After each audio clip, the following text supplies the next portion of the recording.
में शो में ज्वाइन कर रहे हैं तर्जुमान इस्तेहकाम पाकिस्तान पार्टी फयाजुल हसन चौहान साहब। चौहान साहब, बहुत शुक्रिया आपके वक्त के लिए।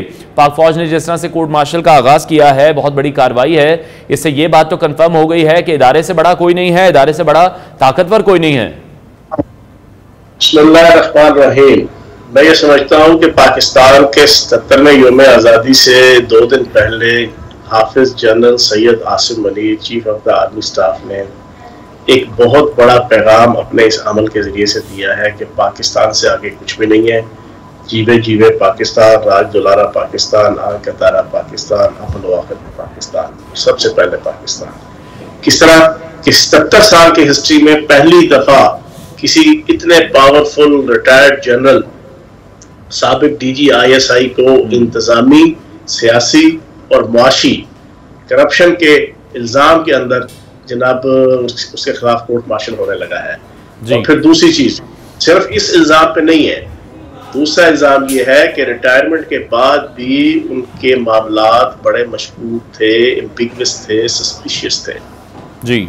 और मैं ये समझता हूँ, और मैं आपके प्रोग्राम में ये ब्रेकिंग दे दूं, कि ये जो गिरफ्तारी हुई है जनरल फैज की और इसका कोर्ट मार्शल शुरू हुआ है, ये बुनियादी तौर पर रऊफ हसन की गिरफ्तारी से इसका बड़ा गहरा ताल्लुक है।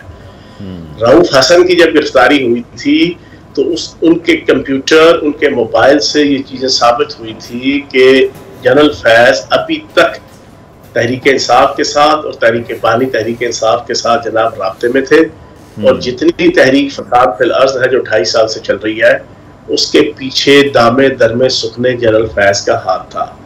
उनकी सोच थी, उनकी अप्रोच थी। तो अब ये सारी चीजें चलेंगी।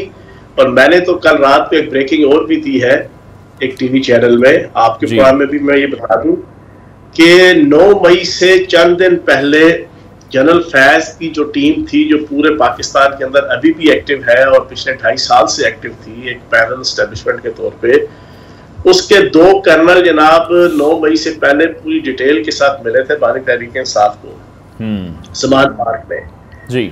उनको गिरफ्तार किया गया और उन्होंने फिर बहुत सी ऐसे प्रूफ और ऐसे एतराफात किए हैं कि जिसकी वजह से बानी तहरीक इंसाफ और जनरल फैज जो है वो बड़े बुरी तरह फंस गए। और मेरी इतला ये है कि वही 2 कर्नल, उनको नौकरी से भी फारिग कर दिया गया है, वही वादा माफ गवाह जनाब जनरल फैज और जनाब बानी तहरीक इंसाफ दोनों के खिलाफ बन रहे हैं।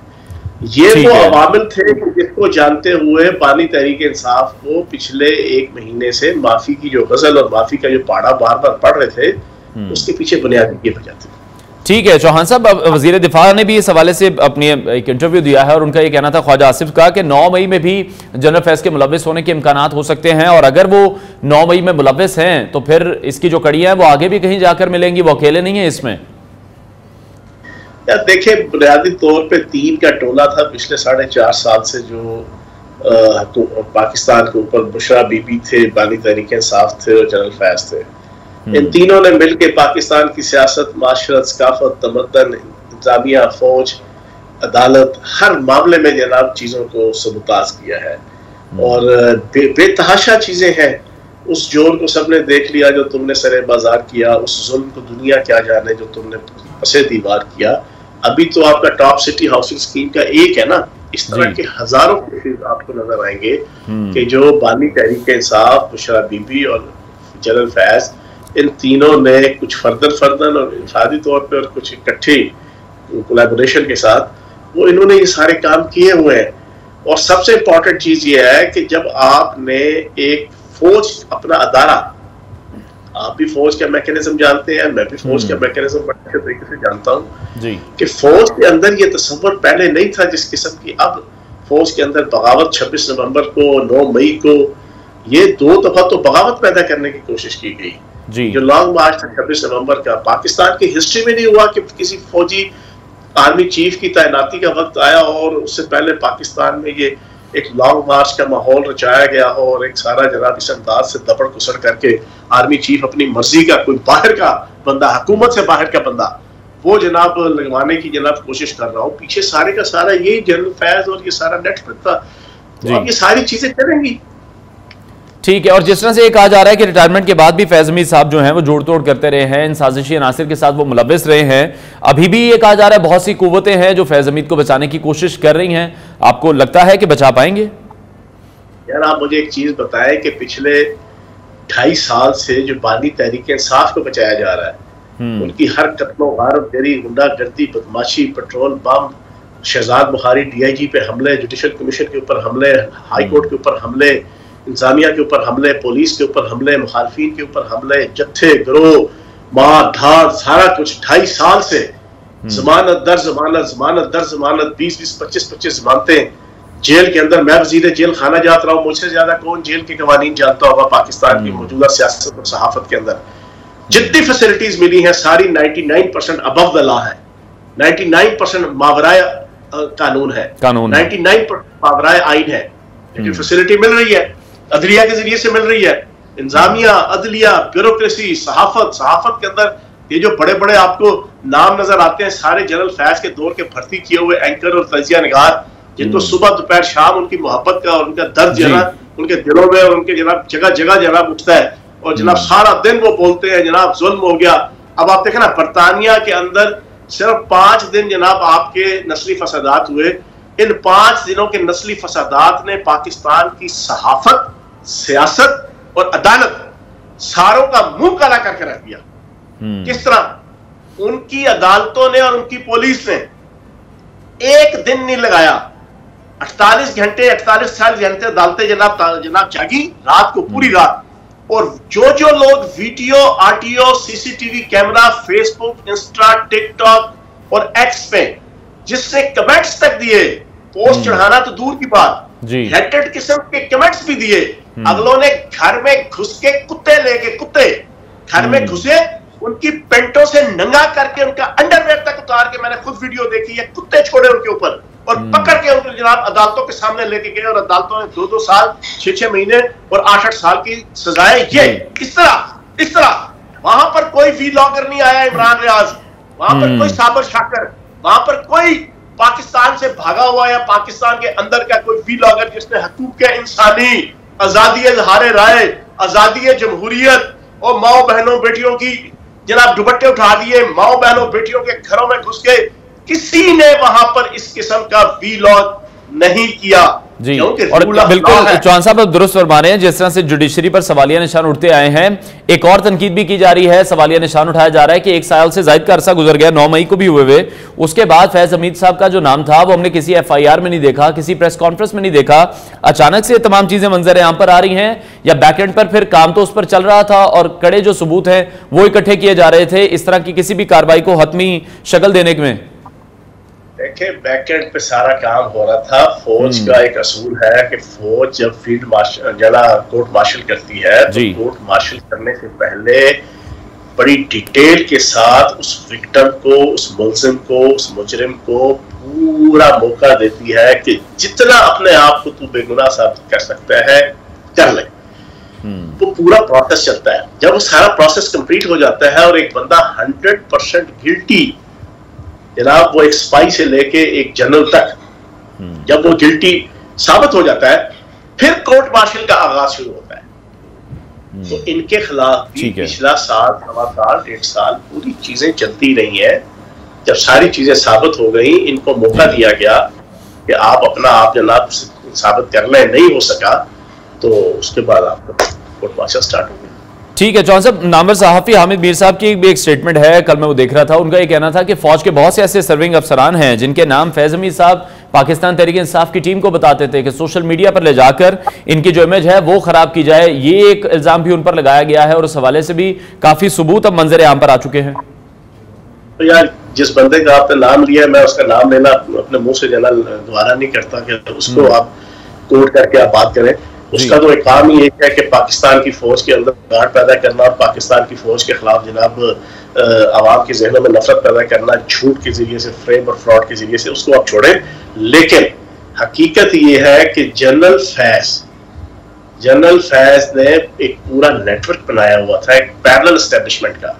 जब ये फारिग हुए हैं अक्टूबर 2021 में DGI से, उस वक्त से लेके अब तक इन्होंने जो 5 साल डीजीसी और डीजीआई रहे, इनके नीचे काम करने वाले कप्तानों से लेके कप्तान, मेजर कर्नल, ब्रिगेडियर, हत्ता के मेजर जनरल तक रिटायर्ड, इन्होंने उन सारों को इकट्ठा करके एक एस्टेब्लिशमेंट बनाई हुई थी जो रेगुलर अदलिया को, सियासतदानों को, ब्यूरोक्रेसी को, मीडिया ग्रुपों को, सहाफियों को, तज्जिया निगारों को, इन सारों को डील करती थी। उन्हें इंस्ट्रक्शन देती थी कि किस तरीके से तुमने जनाब आपने जनरल आसिम मुनीर की एस्टेब्लिशमेंट और जनरल आसिम मुनीर की जनाब क़यादत में जनाब फौज, और फिर जनाब आपकी नई जो एस्टेब्लिशमेंट जो ऑफिशियल एस्टेब्लिशमेंट थी पाकिस्तान की, उनके अगेंस्ट किस तरीके से जनाब आपने पानी तहरीक इंसाफ को और तहरीक फसाद के दर्स को आपने करना है। ठीक है चौहान साहब, दूसरी तरफ हुकूमती सियासत के हवाले से भी बात कर लेते हैं। साबिक वफाकी वजीर दाखिला हैं शेख रशीद है, उनकी स्टेटमेंट है कि 20 सितंबर तक टेक्नोक्रेट हुकूमत आ सकती है। उसके लिए वो कह रहे हैं बाकायदा इंटरव्यूज भी शुरू हो चुके हैं, और जिस तरह से उन्होंने गुफ्तगू की है तमाम, वो अपने साथ वाकयात भी बता रहे हैं कि 14 केसेस हैं, उन पर उन्हें चालान नहीं मिले हैं, उनका 40 किलो वजन कम हो चुका है। तो ये जो तमाम स्टेटमेंट है, इस पर आपका क्या कमेंट है, क्या रिएक्शन है? शेख रशीद साहब जो बातें कर रहे हैं, आपको लगता है उनमें कुछ सच्चाई है? इस पे मुझे आपने टोकना नहीं है, तसल्ली से सुनना है। एक दफा ना एक नजूमी ना तोता फाल का नजूमी, वो एक सड़क के किनारे जना अपना तोता और अपना ठिया लगा के बैठा हुआ था, और बोर्ड लगाया हुआ था, और आवाज ऊंची ऊंची लगा रहा था कि किस्मत का हाल पूछ लो, किस्मत का हाल पूछ लो, तोता के जरिए किस्मत का हाल पूछ लो।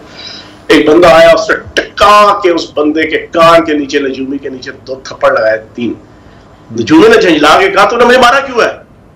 तो बंदे ने कहा जनाब आप नजूमी हैं। उसने कहा मैं नजूमी हूँ। उसने कहा आपके पास तोता है जो फाल निकाल के किस्मत का हाल बताता है? उसने कहा बिल्कुल बताता है। तो उसने कहा अभी उल्लू के पट्टे, तुझे नहीं पता था कि तुझे अभी थप्पड़ पड़ने लगे? ठीक है, पड़ने लगे। और यार किस बंदे का आपने नाम ले लिया? मेरा पिंडी से ताल्लुक है, आपके करीबी दोस्त हैं। सुने, इसने पूरी तहरीक फसाद फिल अर्ज जो अप्रैल 2022 से स्टार्ट हुई और 9 मई तक हर रोज तकरीर की, जला दो, घेर दो, मार दो, बांट दो, फला कर दो। जिस दिन इमरान पानी तहरीक इंसाफ को हाथ लगाएगा कोई, मैं सबसे पहले पूरे पाकिस्तान में निकल के आग लगा दूंगा। जी यार तू एक मुदब्बर सियासतदान है, तू एक मोतबर नाम निहाद सियासतदान है, तूने सारी जिंदगी वजीर रहा, तूने जनाब हुकूमतें की, तुझे पाकिस्तान की रियासत और पाकिस्तान की सॉवरेनिटी का, डिग्निटी का, पाकिस्तान की सेंसिटिविटी का क्या तुझे इल्म नहीं था? और तेरा तो फर्ज बनता था, तू बानी तहरीक इंसाफ को समझाता कि नहीं भाईजान ठंडे हो जाओ, आप अकेले वजारत उज़्मा से फारिग नहीं हुए, आपके अलावा 6 बंदे और फारिग हुए हैं पाकिस्तान की हिस्ट्री में। आप तो लीगल तरीके से तहरीक अदम एतमाद के जरिए से हुए हैं। लोगों को तो अदालतों ने और जनरलों ने और आमरों ने और उनकी पार्टी के जनाब सरबराहों ने जुम्बिश कलम के जरिए से वजारत उज़्मा से उतार दिया। उन्होंने इतना दिल पे नहीं लगाया, ठंडे होके एक ट्रू स्टेट्समैनशिप का सबूत देते हुए मुल्क का निजाम चलने दे, सिस्टम चलने दे, पार्टी को चलने दे, ये समझाना इसका फर्ज बनता था। इस निकम्मे और इस खट्टू का मुझे यहां तक लफ्ज कहने पड़ते हैं, मजबूरन कहने पड़ते हैं। लेकिन चौहान साहब, आपको लगता है कि बानी पीटीआई के इर्द गिर्द इसी तरह के लोग जमा थे जो उनको इस तरह के मशवरे देते थे, जिसकी वजह से उनकी हुकूमत खत्म हुई? उनके मुतालिक तो मैं बात करता रहा हूं, मैं आज इनके मुतालिक बात करूंगा। जब कहते हैं जी इस्तेकाम पाकिस्तान बना, पार्टी बना दी, उनको तो इसका स्पेलिंग भी नहीं आते। ओए हमें इसके स्पेलिंग आए या ना आए, तुम्हें तो दाल आटे का भाव पता लग गया ना 4000 वोट लेके। ना खुदा ही मिला, ना विसाले सनम, ना इधर के रहे ना उधर के रहे, ना पानी तहरीक इंसाफ लिफ्ट कराता है, ना जूती की नोक पे लिखता है, ना रावलपिंडी की आवाम जूती की नोक पे लिखते हैं।